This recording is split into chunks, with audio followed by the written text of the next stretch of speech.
I'm Brittany Ryan. I have been a hairstylist for like 18 years. I work part-time behind the chair, and I work part-time with celebrities in LA doing movies, event, magazines, all the things. And I'm here because I'm obsessed with Covet Mane. It just gives people a chance to change their look. I want short hair today, long hair tomorrow. It opens the door for anyone who has any insecurity about their hair, you know? Covet Mane's hair was just quality. I mean, it matched insane. The fact that I can like flat iron it and crimp it all in the same look and it's perfect and not frizzy, like quality.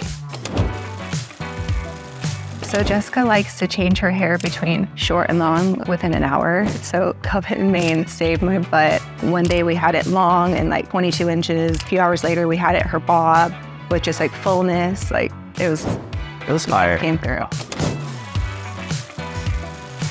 Work your ass off. Don't let your ego get in the way because you're gonna get told no a lot. Just keep at it, don't give up. Early days are the normal, so be prepared to be a morning person. Yeah. Thanks for having me.